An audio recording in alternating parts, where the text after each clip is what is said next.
দিল্লিতে ককরোচ জনতা পার্টির যে সংসদ ভবন অভিযান, সেই অভিযানকে কেন্দ্র করে একেবারে ধুন্ধুমার পরিস্থিতি। চাপে পড়ে শেষমেশ সরকার কথা বলতে রাজি হলো। জেপি নাড্ডা তিনি বৈঠক করেন এই ককরোচ জনতা পার্টির প্রতিনিধিদের সঙ্গে। এমনকি এর পাশাপাশি শোনা যায় যে অমিত শাহ তিনিও কথা বলছেন ধর্মেন্দ্র প্রধানের সঙ্গে। শেষমেশ কি পদত্যাগ করবেন? আজকে ভিডিওতে এই বিষয় নিয়ে আলোচনা করব। ভিডিওটা পুরো দেখবেন এবং অত্যন্ত গুরুত্বপূর্ণ সেন্সিটিভ একটি ভিডিও হতে চলেছে, তাই ভিডিওটা পুরো দেখবেন। আপনার মতামত অতি অবশ্যই জানাবেন, লাইক করবেন কি করবেন না আজকের ভিডিওতে বলবো, এটা আপনার ব্যাপার, কিন্তু মতামত অতি অবশ্যই জানাবেন। ককরোচ জনতা পার্টির যে আন্দোলন, গত কয়েকদিন যাবত আমরা দেখছিলাম যে অনশন চলছিল। যদিও এই আন্দোলনের শুরুর দিকে তেমন সাড়া পড়েনি। সোনাম ওয়াংচুক তিনি অনেকদিন ধরে অনশন করছিলেন, কিন্তু লাস্ট কয়েকটা দিন যেভাবে তার অনশনকে কেন্দ্র করে চর্চা শুরু হয়, জল্পনা শুরু হয়, তাতে জাতীয় সংবাদ মাধ্যমও কভার করতে বাধ্য হয়। কিন্তু সেখানে গিয়েও বিপত্তি। এই জাতীয় সংবাদ মাধ্যমে কারো কারো বিরুদ্ধে তারা উল্টো ন্যারেটিভ তৈরি করার চেষ্টা করছে, এমন অভিযোগও ওঠে। এবং ওইখানে রিপোর্টিং করতে গিয়ে বেশ কিছু সাংবাদিকের বিরুদ্ধেও কিন্তু প্রশ্ন ওঠে। তো ককরোচ জনতা পার্টির এই আন্দোলন এবং এই আন্দোলনকে সেভাবে সরকারও খুব একটা যে পাত্তা দিচ্ছিল এমনটা নয় শুরুতে, কিন্তু পরবর্তীতে যখন দেখলো যে আর উপায় নেই, সোনাম ওয়াংচুকের এই আন্দোলনকে, তার এই অনশনকে সমর্থন করছে দেশের তাবড় সেলিব্রিটি থেকে শুরু করে বিভিন্ন অংশে মানুষজন, রাজনৈতিক দলের নেতা নেত্রীদের আনাগোনা বাড়ছে মঞ্চে। সোনাম ওয়াংচুকের শারীরিক অবস্থা খারাপ হচ্ছিল, চিকিৎসকরা বলছিলেন যে আর হয়তো 2-3 দিনের মধ্যে তার অবস্থার অবনতি হবে, শারীরিক অবস্থার অবনতি হবে, তিনি মরেও যেতে পারেন, এমন কথাও যখন শোনা যাচ্ছিল। গোটা বিষয়টি আদালতের নজরে নিয়ে আসা হয়। আদালত এক্ষেত্রে সরকারকে ভূমিকা গ্রহণ করতে বলে, কিন্তু সরকার জোর জবরদস্তি একেবারে ভোরবেলায় গিয়ে সোনাম ওয়াংচুককে তুলে নিয়ে গিয়ে হাসপাতালে ভর্তি করে দেওয়া হয়। এবং তাদের নির্দিষ্ট এই যে 20 জুলাই নির্দিষ্ট ছিল এই দিনটি তারা সংসদ ভবন অভিযান করবেন। এবং সেই মতো কিন্তু সোনাম ওয়াংচুক থাকতে না পারলেও ককরোচ জনতা পার্টির নেতা কর্মীরা তারা কিন্তু এই সংসদ ভবন অভিযান করে। আর এই সংসদ ভবন অভিযানকে কেন্দ্র করে পরিস্থিতি উত্তপ্ত হতে পারে, বা এই তাদের এই সংসদ ভবন অভিযানকে পুলিশ তো প্রথমে অনুমতিই দেয়নি, এবং যেহেতু তারা অনুমতি দেয়নি সে কারণে তারা কঠোর নিরাপত্তা ব্যবস্থা রাখে ছাত্রছাত্রীদের আটকাতে। বিরাট বিশাল পুলিশ বাহিনী সেখানে মোতায়েন করা হয়। এমনকি গোটা দিল্লির জুড়ে 144 ধারা জারি করে দেওয়া হয়। 144 ধারা বর্তমানে যেটা BNSA 163, সেটা জারি করে দেওয়া হয় গোটা দিল্লি জুড়ে। ফলত এই অবস্থাতেই কিন্তু ককরোচ জনতা পার্টি সকাল থেকে তারা এই সংসদ ভবন অভিযানে নামে, এবং সংসদ ভবন অভিযান করতে গিয়ে দেখা যায় যে তাদের এই মিছিলে যে স্বতঃস্ফূর্ততা দেখা গিয়েছে, যেভাবে দেশের বিভিন্ন প্রান্ত থেকে মানুষজন হাজির হয়েছেন, ছাত্রছাত্রীরা হাজির হয়েছে বিশেষ করে। হ্যাঁ, বেশ কিছু রাজনৈতিক দলের নেতা নেত্রীদেরকেও দেখা গেছে, কিন্তু তারা প্রত্যেকেই তাদের দলীয় পতাকাটা ফেলে এসছেন তাদের পার্টি অফিসে। ভারতের যে জাতীয় পতাকা, সেই জাতীয় পতাকা নিয়ে কিন্তু এই আন্দোলন হয়। এবং ককরোচ জনতা পার্টির এই আন্দোলনকে, এই যে সংসদ ভবন অভিযানকে কেন্দ্র করে একেবারে ধুন্ধুমার পরিস্থিতির সৃষ্টি হয়। বিশাল সেখানে জনতার যেমন হাজির, বিশাল পুলিশ বাহিনী সেখানে ছিল। আরেকটা বিষয় নজরে এসছে যে পুলিশের যারা পোশাক পরেছিলেন তাদের কারো নেম প্লেট ছিল না, তাই নেম প্লেটটা খোলা ছিল। এবং এই ধুন্ধুমার পরিস্থিতি তৈরি হয় তখনই যখন এই মিছিলকে আটকাতে যায় পুলিশ, তারপর লাঠিচার্জ করে বাধা দেওয়া হয়, এবং পুলিশের বিরুদ্ধেও পাল্টা ইট পাটকেল ছোড়া হয়েছে বলে অভিযোগ। পুলিশের লাঠিচার্জে বেশ কিছু ছাত্রছাত্রী, বেশ কিছু আন্দোলনকারী আহত হয়েছেন। সংসদ ভবন অভিযানটা কেন ছিল আজকে? কারণ আজকে থেকেই বাদল অধিবেশন শুরু হলো, এবং এই যে ককরোচ জনতা পার্টির যে আন্দোলন, সেই আন্দোলন কি নিয়ে আপনারা নিশ্চয়ই এতদিনে জানেন যে এই সিজেপির মূল দাবিগুলোই ছিল নিট সহ প্রতিযোগিতামূলক পরীক্ষায় স্বচ্ছতা, প্রশ্ন ফাঁসের বিরুদ্ধে কড়া ব্যবস্থা, এবং কেন্দ্রীয় শিক্ষামন্ত্রী ধর্মেন্দ্র প্রধানের পদত্যাগের দাবি ছিল তাদের। এই দাবিতেই সংগঠনটা দিল্লির যন্তর মন্তরে দীর্ঘদিন ধরে আন্দোলন করছে।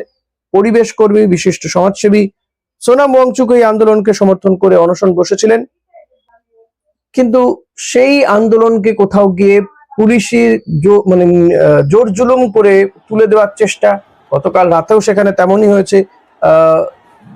সোনাম ওয়াংচুককে সেখান থেকে তুলে নিয়ে যাওয়ার পরে পরে অভিজিৎ দীপকে তিনি অনশনে বসে পড়েন, যদিও পরবর্তীতে তিনি সোনাম ওয়াংচুকেরই অনুরোধে তিনি সেখান থেকে এই অনশন থেকে মানে সরে দাঁড়ান।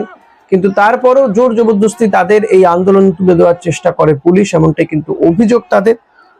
এবং তারা যে নির্দিষ্ট করে দিয়েছিল যে আজকে তারা সংসদ ভবন অভিযান করবেন, কারণ অতি অবশ্যই সেখানকার তাদের এই অভিযানের মূল উদ্দেশ্যই ছিল যে সাংসদদের নজরে গোটা বিষয়টিকে নিয়ে আসা, একটা ডেলিগেটস সেখানে যাওয়া, সংসদে যাওয়া। কারণ তারা মনে করছে যেভাবে বঞ্চিত করা হয়েছে ছাত্রছাত্রীদেরকে এই নিট পরীক্ষা সহ বিভিন্ন পরীক্ষার যে প্রশ্ন ফাঁসের মাধ্যমে দেশের বৃহৎ অংশের ছাত্রছাত্রীরা বঞ্চিত, তারা দুর্নীতি হয়েছে, এখানে বিরাট দুর্নীতি রয়েছে এর পেছনে, এবং বছরের পর বছর এইভাবে চলতে পারে না, এটার একটা শেষ হওয়া উচিত। সে কারণেই এই দায় স্বীকার করে সরকার যাতে পদক্ষেপ করে এবং অতি অবশ্যই যেন বর্তমান শিক্ষামন্ত্রী ধর্মেন্দ্র প্রধান তিনি তার পদ থেকে সরে দাঁড়ান বা পদত্যাগ করেন, সেটাই কিন্তু তাদের মূল দাবি ছিল।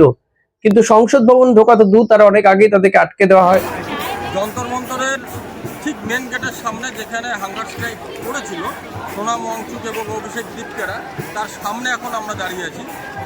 আজ এই সংসদ ভবন অভিযান যেটা হওয়ার কথা ছিল সেটা পুলিশ কোনোভাবেই হতে দেয়নি। আশেপাশে আমরা সমস্ত জায়গায় ঘুরেছি, ভিডিও করেছি, লাখ লাখ লোক, প্রত্যেক কটা রাস্তায় কাতারে কাতারে মানুষ এখনও আসছে, এখনও বসে আছে, সেসব ছবি ভিডিও আমরা করেছি। একটা আপডেট আপনাদের সামনে শেয়ার করি। সরকার এই লাখ লাখ লোক, ইয়াং ছেলেমেয়েরা, এদের দাবি যে ছিল শিক্ষামন্ত্রী ধর্মেন্দ্র প্রধানের পদত্যাগ এবং শিক্ষা ব্যবস্থার এই পরিবর্তন, এবং সোনাম ওয়াংচুককে তুলে নিয়ে যাওয়ার পরে নরেন্দ্র মোদীর পদত্যাগের দাবিতে এখানে আওয়াজ ওঠা শুরু হয়েছিল। এবং সারা ভিড় দেখলে পরে আমরা যেটা দেখলাম, সমস্ত মানুষ একই কথা বলছেন, একই আওয়াজ তুলছেন, ইভেন সাধারণ মানুষ পর্যন্ত। এই ককরোচ জনতা পার্টির যে সংসদ যাত্রা বা অভিযানকে কেন্দ্র করে সংসদের মূল ফটক আটকে দেওয়া হয়, পুলিশ তো লাঠিচার্জ করেইছে দেদার। কিন্তু সবকিছু থেকে দেখতে গেলে দেখা যাবে যে দমন পীড়নের মাধ্যমে এই আন্দোলনকে মানে কোথাও গিয়ে এই আন্দোলনকে প্রতিহত করার একটা চেষ্টা হয়েছে, দমন পীড়ন করে লাঠিচার্জ করা হয়েছে। অভিযোগ উঠছে যে সোনাম ওয়াংচুকের যে স্ত্রী রয়েছে তার চুলের মুঠি ধরেছে পুলিশ, এমনটা কিন্তু গুরুতর অভিযোগ করা হয়েছে। এই সৌরভ দাস সিজেপির যিনি মুখপাত্র তিনি বলছেন, একেবারে তিনি টুইট করে বলছেন, Gitanjali জি's hair pulled by Delhi police, assaulted 12 years old girl's head has been broken, 40 to 50 other heads broken, what is going on? তিনি বলছেন যে 12 বছরে, ভাবুন 12 বছরের ছেলে মেয়েরাও কিন্তু এই আন্দোলনে সামিল হয়েছে এবং তাদেরকে বেধড়ক মারধর করা হচ্ছে, মাথা ফাটিয়ে দেওয়া হচ্ছে। 40 থেকে 50 জনের মাথা ফেটে গেছে বলে তিনি দাবি করছেন।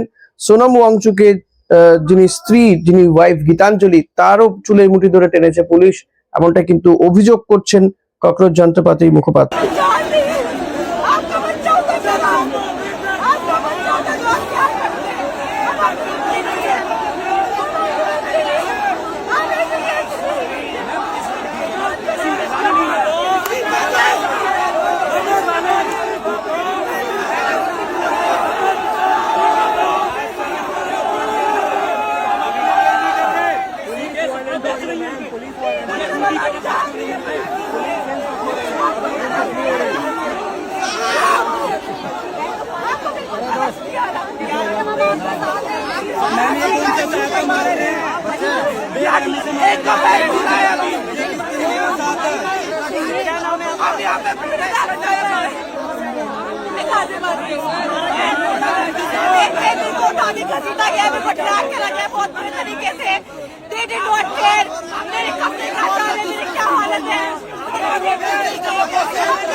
এবং এর মধ্যেই কিন্তু দেখা গিয়েছে যে একজন ছাত্র, তিনি একবারে বা আন্দোলনকারী, ছাত্র বলাটা আমি জানি না সে ছাত্র কিনা, আন্দোলনকারী যারা এই সংসদ ভবন অভিযান করেছিলেন তাদের মধ্যে একজন, একেবারে পুলিশ যখন লাঠি চার্জ করছে তার মাঝখানে দাঁড়িয়ে তিনি কার্যত আহ্বান করছেন যে মারো, কত মারতে পারবে, কত মারতে পারবে, সেই আহ্বান তিনি করেছেন। অর্থাৎ লাঠির কাছে যে কোনোভাবেই মাথা নত করতে নারাজ তিনি, সেই মানে বক্তব্যই যেন তার এই পদক্ষেপ থেকে, তার এই ভিডিও থেকে প্রকাশ পাচ্ছে। এবং এই ভিডিও ইতিমধ্যেই ছড়িয়ে গিয়েছে, ভাইরাল হয়ে গিয়েছে ভিডিও। যদিও সেই ভিডিও নিয়ে কেউ কেউ মানে কটাক্ষ করতেও ছাড়ছে না এই ছবি দেখার পরে।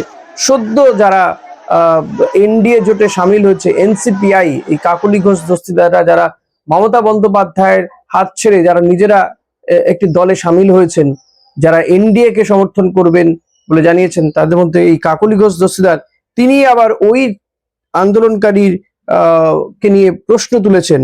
এবং এক্ষেত্রে তিনি আবার শেয়ার করেছেন মহুয়া মৈত্রেরই পোস্ট শেয়ার করে তিনি বলছেন, মহুয়া মৈত্র কি করেছিল, মহুয়া মৈত্রকেও দেখা গিয়েছিল অবশ্যই এই অভিযানে।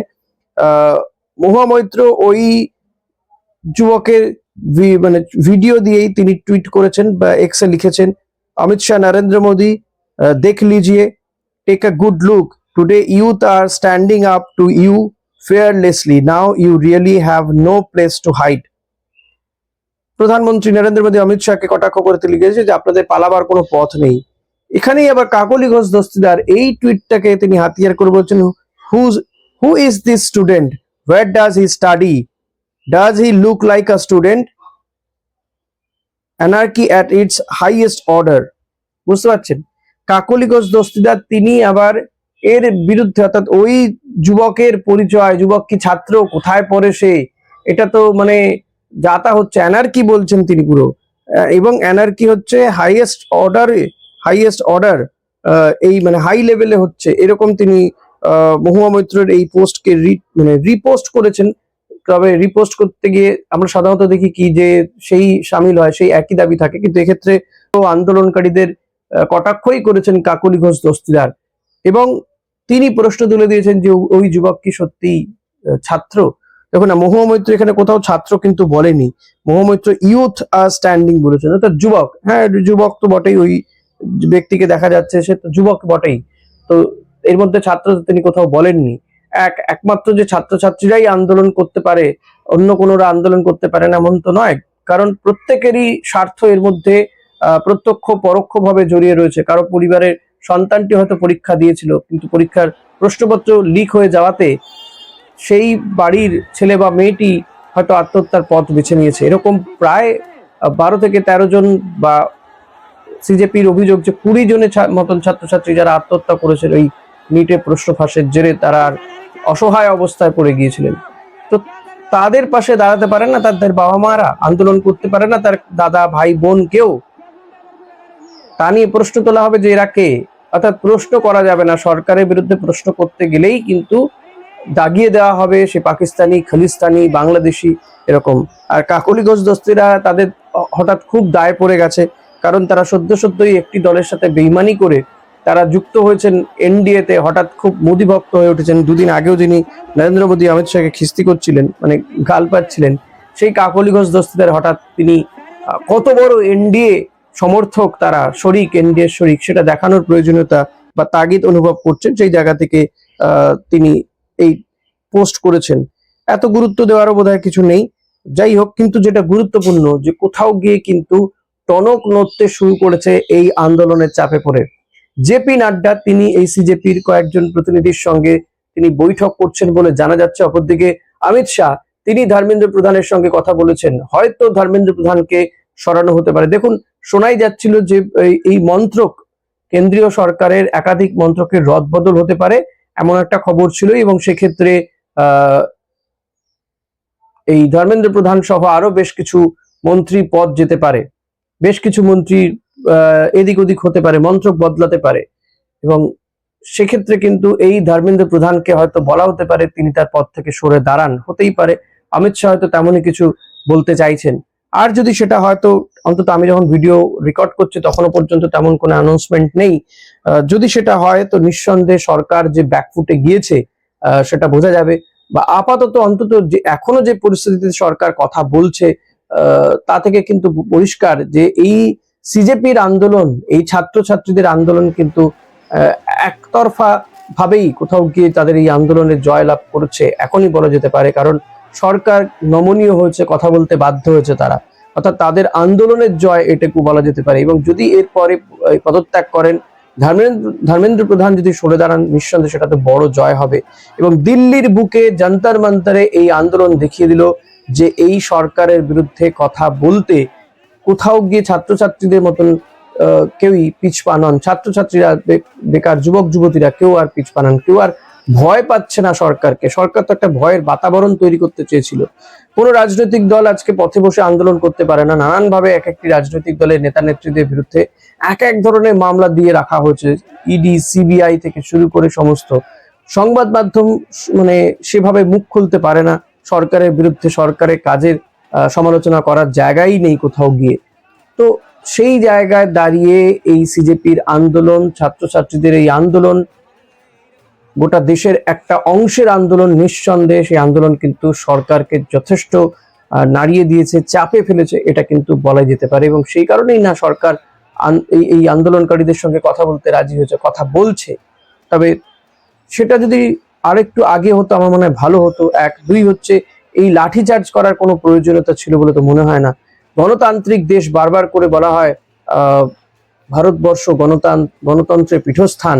সেই গণতন্ত্রের পীঠস্থানে শান্তিপূর্ণ একটা মার্চ হবে, একটা র্যালি হবে, সেটাকে আটকানো যেতেই পারে। ঠিক আছে, পুলিশ তার মানে প্রোটোকল অনুযায়ী, পুলিশ তার কাজ অনুযায়ী তাকে একটা বাধা দেবে, কোথাও গিয়ে মিছিল আটকে দেবে, এটা তো ঠিকই আছে। কিন্তু এইভাবে লাঠিচার্জ করা, রাত বেরাতে সেখানে গিয়ে সমস্ত কিছু তুলে দেওয়া, কিংবা একজন অনশনে থাকা অসুস্থ হয়ে পড়া মানুষকে কার্যত চ্যাংদোলা করে পর্দা দিয়ে তুলে নিয়ে চলে যাওয়া হবে, কোথায় নিয়ে যাওয়া হবে বলা হবে না, তারপর জানা যাবে যে তাকে হাসপাতালে নিয়ে যাওয়া হচ্ছে। এটা কি ধরনের সরকার চলছে? এই সরকারের বিরুদ্ধে কি প্রশ্ন করবে না কেউ? প্রশ্ন তো হবে, হচ্ছেও। আগামী দিনে এই প্রশ্ন তোলার জায়গাটা কিন্তু আরো বাড়বে, মানুষ কিন্তু জাগছে, এটা কিন্তু বোঝা যাচ্ছে। যাই হোক, এই ভিডিওটা আপনাদের কেমন লাগলো জানাবেন, অতি অবশ্যই কমেন্ট করবেন, লাইক করবেন কি করবেন না সেটা আপনার ব্যাপার। এই ভিডিও ক্ষেত্রে অন্তত তাই বলবো। অতি অবশ্যই চ্যানেলে পাশে থাকবেন, সাবস্ক্রাইব করবেন। Thank you.